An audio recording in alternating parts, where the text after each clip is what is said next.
We are so honored to have a member of S.M.I.L.E's Board of Trustees and an accomplished family life strategist. He is the founder of the Institute of Family Engineering Development, and he will be helping us understand the characteristics, uniqueness, and the worldwide view of different generations to help us establish a meeting point to foster collaboration, growth, and development in all ramifications, thereby ensuring that we leave no one behind. Boys and girls, please join me as I welcome Mr. Praise Fowowe. Thank you so much for joining us today, sir. Thank you very much, Toby. Happy International Youth Day to all of you. I'm super excited to be with you today and to be sharing with you on the topic I have been given.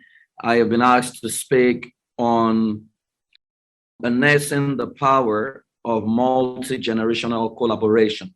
Now, I have such a short time, so I'm going to keep it very simple and very relatable.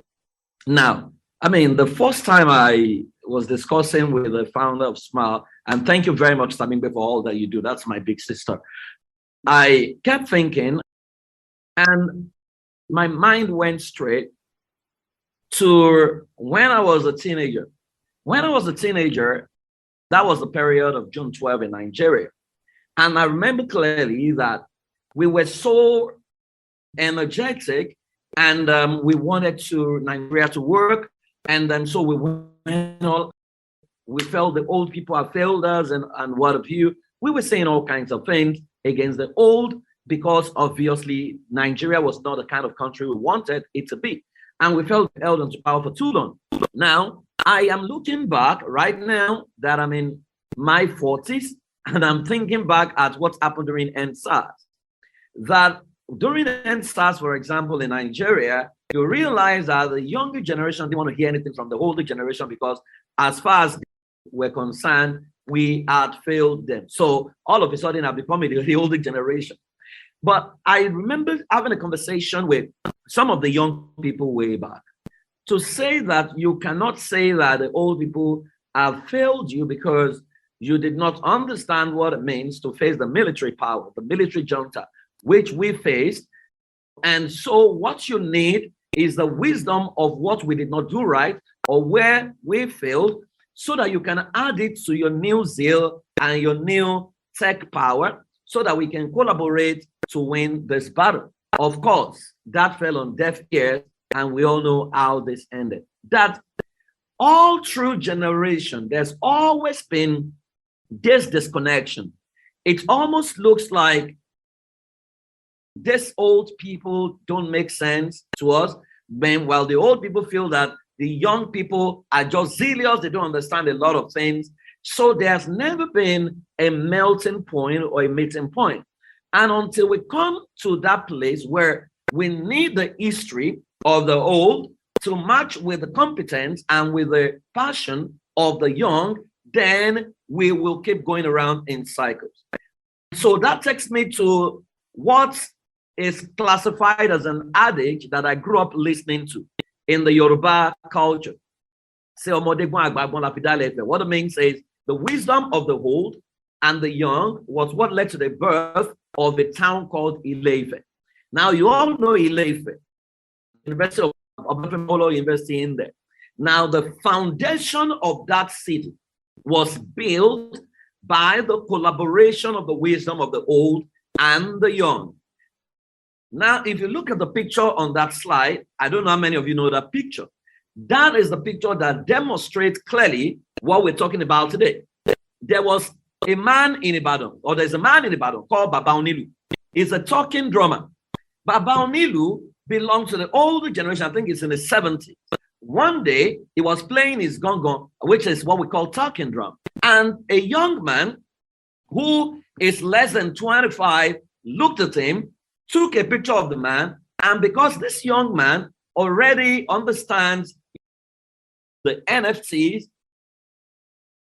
the new technology, right? Took this picture, sold it as an artifact on NFT, and he made a lot of money.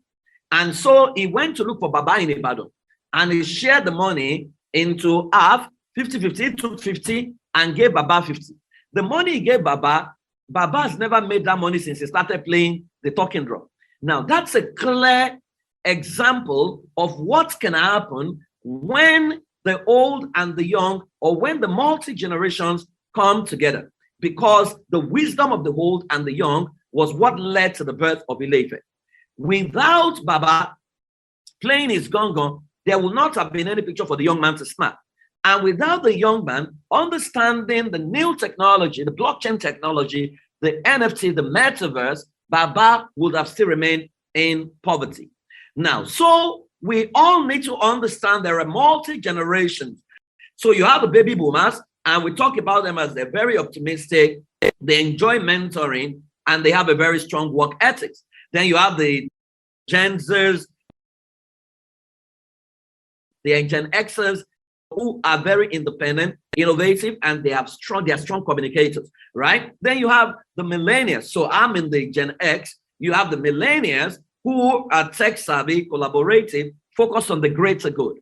Now you have the Gen Zers, or the generation who are digital, practical, and flourish in diverse workspace. Now we even have the generation Alpha, who are the generation, I always say that they have been sent to question everything we couldn't question our parents about, because they will question everything. And if what you're talking about is not practicable, they're not going to listen to you. Now, we need to understand a couple of fundamental truths. Now, the first fundamental truth is every generation, and you need to understand this clearly, that every generation, life is often like a relay race where every generation is handed a baton. So whether the baby boomers or the generation X or the generation Alpha or the generation Z, life is often like a relay race where every generation is handed a baton. Now, all the generation, the multiple generations need to understand that every baton bearer too is expected to run their race in the direction of a common goal. All of us, all the various generations want the same thing. Everybody wants a better life. They want a world that works. Everybody wants a world where you can earn an honest living, you can live in a comfortable place, you can have access to healthcare, you can release your potential, and your intellectual property, your potential is protected, and you earn an honest living from what you have done. Now, while the principle of running may be similar, the methodology and the style is often not similar. And I think that's where the problem comes, where the custodians of the old becomes the enemies of the new, not because they are wicked, but because they can't understand the new. So even if you go through the Bible, there was a session where Moses would part the Red Sea, so they were used to the miraculous. But when they got to the promised land, Manasseh, an intellectually strong generation like Generation Z and Generation Alpha, came to fore, which means they were a generation that were not given to prayer meeting, prayer point, all the Mosaic rules and regulation of how to please God. And what happened? They said that generation was a generation that did not know the Lord. Now, with further studies, now we know that it was a generation whose understanding of God and how they practice spirituality was not compatible with the Mosaic way. But the older generation felt they did not know the Lord. And so they believe that was why crisis started, which I don't really agree with. I just think that their methodology, modus operandi, is totally different from what it used to be. So in the older generation, for example, you needed to pray for somebody to grow a supernatural leg for him to work. But with prostheses in the new generation, your generation, the younger generation, don't have to pray for God to grow a natural leg, because there are more artificial legs that can make the person still functional. So principles are universal. It is the methodology and the style that is often different. So we couldn't question our parents. Now we have the Sorosuke generation that can question us. We can look at them as rude. But the simple question is, what is it about an adult that young people can't question, right? They are human beings. So if they're human beings, they should be able to question. However, how the questioning comes is sometimes may come out as rude. And I think that's what the areas we now need to strike a balance. Now, the enemies of the new baton bearers are often the custodians of the old baton bearers because they don't understand the style of the new baton. So the same way I looked at the people in my generation who were older than me, I would say they are old school. It's the same way our children are looking at us right now and they are saying we are old school. Now, if you are not careful, in another 20 years, you'll be where we are, and there'll be another generation that will say you guys don't know anything. Right. The new baton bearers also often overrate their new techniques, forgetting that without the baton being passed, there is no leg to run. Think about a relay race. Think about the exchange of baton. Imagine if relay started with some guy is on the third leg, and the third leg begins to brag to himself that, he doesn't need the first leg runner or the second leg runner. He's going to fail because the baton will never get to him. If the baton exchange drops at leg 2, there is nobody that will run towards leg 3, and leg 3 is not the end of the world because leg 3 must hand the baton over to leg 4. When we understand life from that prism, we will know that life is a continuum and that there is no generation that's superior to the other. Everyone has to run their race and everyone has to know the leg that they belong to. Once baton exchange is not swift and smooth, a race is lost. And I think more than anything, why our world consistently remains in crisis and in pain is because there is often not a swift exchange of the baton. And that's why it looks like the same problem my generation complained about is still the same problem the Sorosoke are complaining about. If care is not taken, it will be the same problem the Gen Alpha will complain about and their own children will complain about if we all don't come together and say, wait a minute, we will all need one another. Why don't we come together and collaborate to understand history from the old? They will be able to tell us what has been, how we got here. Then we can look at it and say, okay, based on what you have told us, thank you for history. But now let us move with our own vision and with our energy while you provide strategic direction. Now, the first critical ingredients that help for smooth exchange of burden are acceptance, respect, understanding, and love. And I'll dwell a little bit on that shortly. Now, there's a Jewish proverb that says the glory of the old is their wisdom and experience, while the glory of the youth is in their innovation and their strength.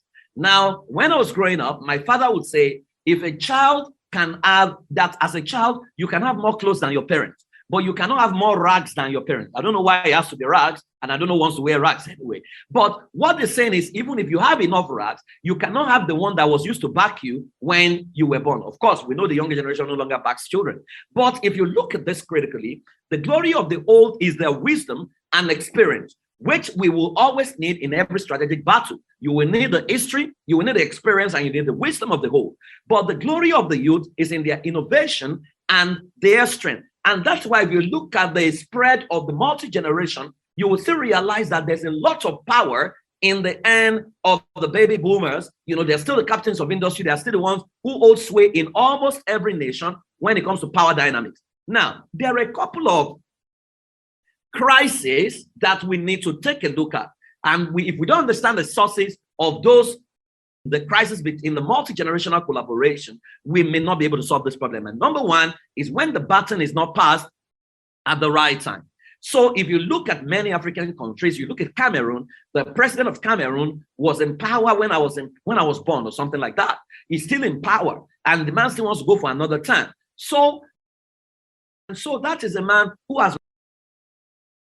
run his own baton and also run the next baton and run the next baton and still wants to run the next baton. So he ran his baton, ran the baton of his children, ran the baton of his grandchildren, ran the baton of his great-grandchildren, now wants to run the baton of his great-great-grandchildren. So when will his children take the baton? When will his grandchildren take baton? And so that is a reality and we need to admit it. Number two, when the old fails to take responsibility for mentoring the young, that the success of mentoring is when your mentee becomes your mentor.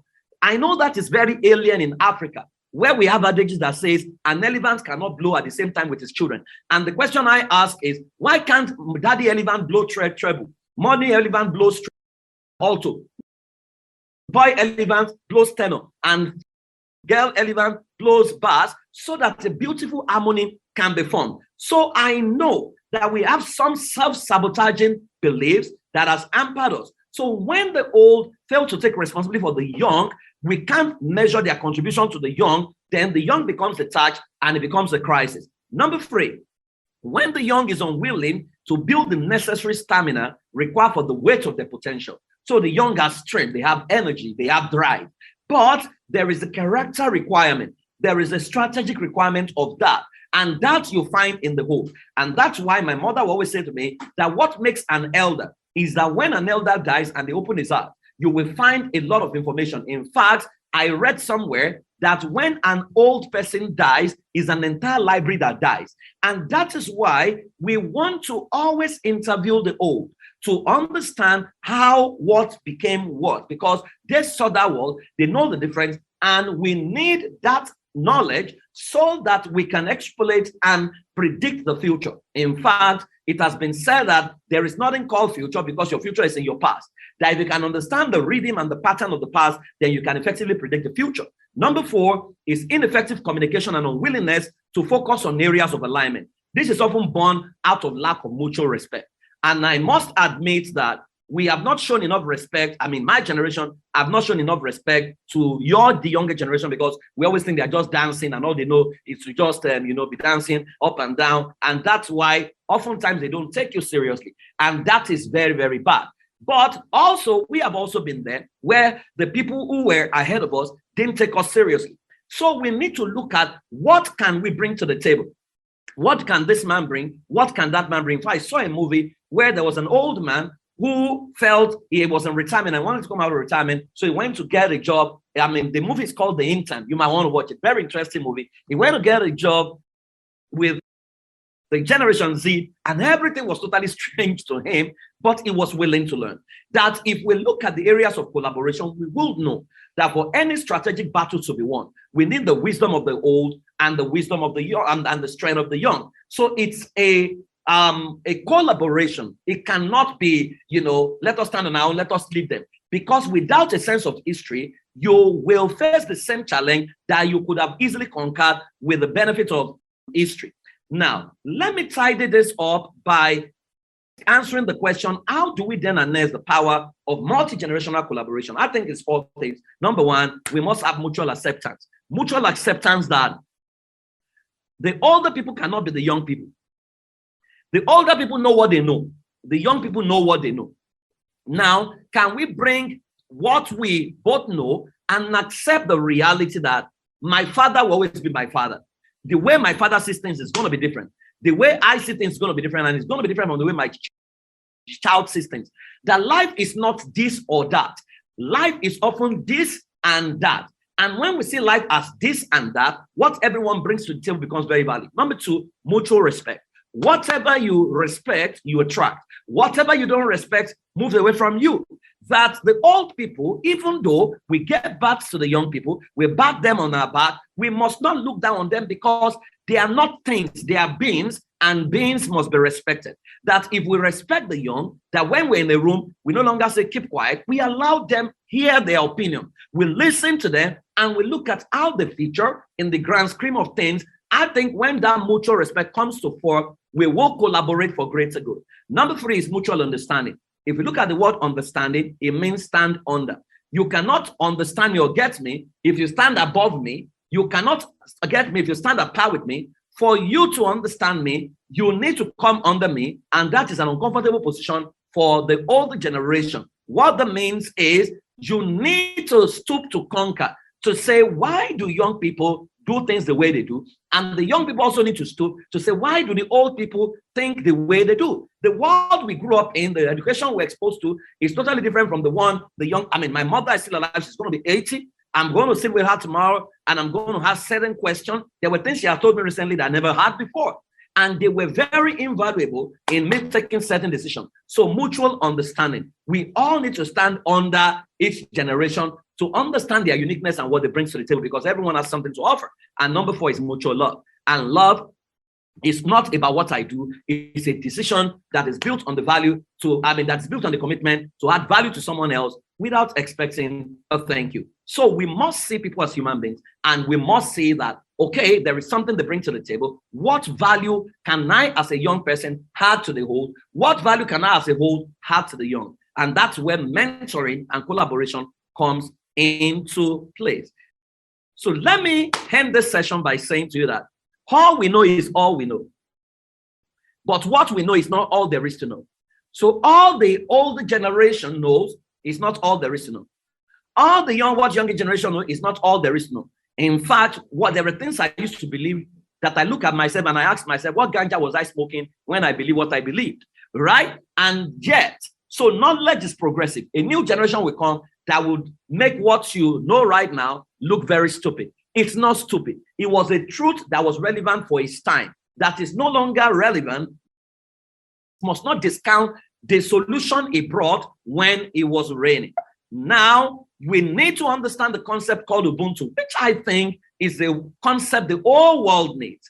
When we talk about this multi-generational collaboration, that no human is human except through others. And the only tribe that exists is tribe humanity. And tribe humanity is not a tribe for generation X alone. It's not a tribe for generation Alpha alone. It's not a tribe for generation Z alone. It's not a tribe for the baby boomers alone. It is a tribe that contains all the multiple generations, and they all need to come together because it simply means there is no me without you. What I do to you, I do against myself. No man is man except through others. So no generation Alpha exists without generation Z.